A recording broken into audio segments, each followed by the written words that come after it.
Kali ini saya akan membahas terkait dengan bagaimana hebohnya 3 tokoh pengendali kolera di kota London pada era tahun 1850-an. Pada saat itu, kota London termasuk kota megah di dunia. Kota ini kaya dan kemudian banyak orang yang ingin tinggal di sana. Sehingga dalam waktu 50 tahun saja, penduduk kota London menjadi berkali lipat. Namun ada masalah setelah itu. Karena dengan jumlah penduduknya yang bertambah dengan cepat, kota London mengalami krisis sanitasi, yaitu terakumulasinya limbah dari rumah tangga maupun limbah kotoran atau feses manusia di saluran air kota London. Akhirnya, udara kota London pada saat itu tercemar dan bau busuk dari limbah kotoran atau tinja manusia tersebar di sekeliling kota. Sehingga kualitas udara pada kota London itu menjadi kualitas yang tidak layak. Seiring dengan kondisi itu, muncullah penyakit kolera. Sebuah penyakit diare yang sangat masif dan bisa menimbulkan kematian. Penduduk London sangat was-was karena mereka merasa tidak aman dengan penyakit ini dan suatu saat mereka akan bisa terkena penyakit dan meninggal. Sementara hingga saat itu mereka tidak tahu apa penyebab penyakit ini dan bagaimana menyembuhkan penyakit kolera.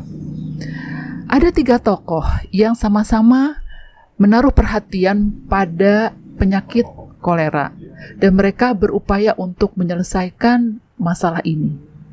Tokoh berikut adalah Dr. John Snow. Dia adalah seorang dokter yang kemudian nanti akan dikenal sebagai pelopor dari ilmu epidemiologi. Lalu kemudian tokoh kedua ada Joseph Bazalgette, adalah seorang insinyur yang bertanggung jawab untuk memperbaiki sistem saluran air limbah di kota London.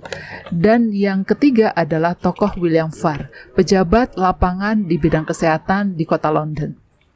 Mereka sama-sama berkutat dengan masalah kolera, namun mereka berbeda pandangan. Pada saat itu, penduduk kota London dan banyak ahli di kota London itu percaya dengan teori miasma. Apa itu teori miasma? Teori miasma itu adalah menyebutkan bahwa penyakit kolera yang terjangkit di kota London pada saat itu disebabkan karena bau busuk yang menyebar di sekeliling kota yang keluar dari racun yang menyumbul dari dalam tanah. Tetapi Dr. John Snow menjadi satu-satunya tokoh yang saat itu tidak percaya dengan teori ini. Apa yang dilakukan oleh John Snow kemudian adalah dia melakukan observasi terhadap kasus-kasus yang terjadi dan kemudian di lapangan dengan cara menandai kasus-kasus di mana pada satu rumah terjadi kasus, lalu kemudian di rumah itu dipetakan dalam peta kota London, sehingga dia tahu bagaimana penyebaran kasus ini dan kemudian bagaimana hubungannya satu sama lain. Dan dia akhirnya melihat bahwa kasus yang terjadi yang merebak di kota London pada keluarga-keluarga yang mendapatkan air minum dari sumber air pompa yang sama di kota London. Jadi ada salah satu pompa air minum yang bermasalah. Dan orang-orang yang mengalami sakit kolera dan meninggal karena penyakit ini, semuanya dapat disimpulkan mendapatkan air minum dari sumber yang sama, yaitu air pompa tersebut. Maka John Snow kemudian menginstruksikan untuk melakukan perbaikan pada air pompa yang bermasalah ini. Jadi air pompa yang bermasalah itu disimpulkan mengalami pencemaran air minum, sehingga kemudian siapapun yang minum dari air pompa ini akan terkena penyakit kolera. Akhirnya John Snow kemudian dapat menjelaskan sebuah fenomena baru, ada kaitannya antara air minum dengan timbulnya kasus kolera dan air pompa yang tercemar. Sehingga teori miasma seharusnya bisa gugur.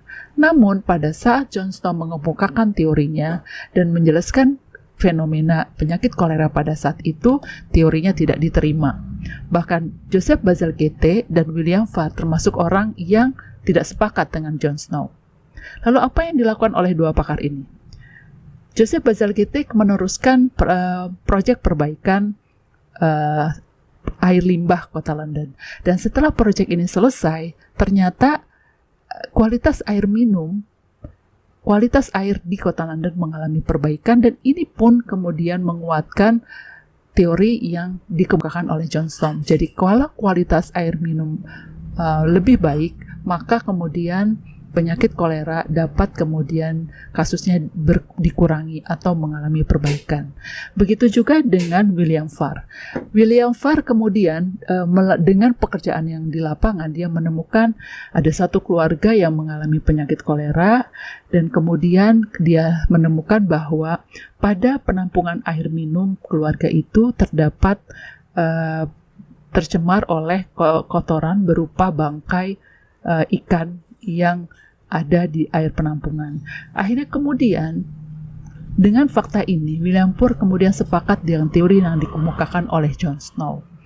Namun, ironisnya adalah teori yang dikemukakan oleh Johnstone terkait penyebab dari terjadinya kolera itu baru diakui kebenarannya setelah Johnstone meninggal, atau 8 tahun setelah Johnstone meninggal.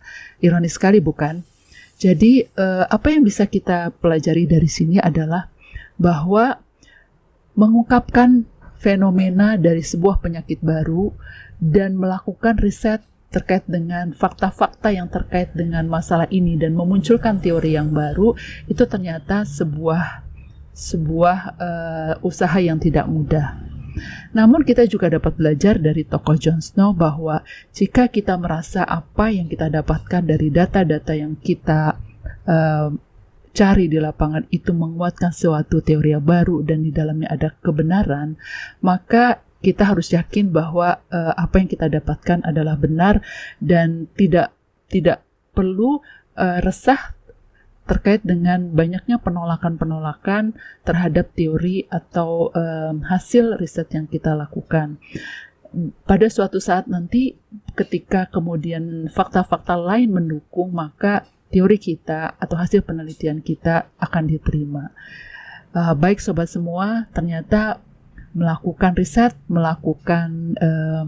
mengungkap fenomena baru dari masalah kesehatan itu tidak mudah, tapi jangan lupa bahwa motivasi, komitmen, lalu kemudian semangat itu akan menguatkan kita semua.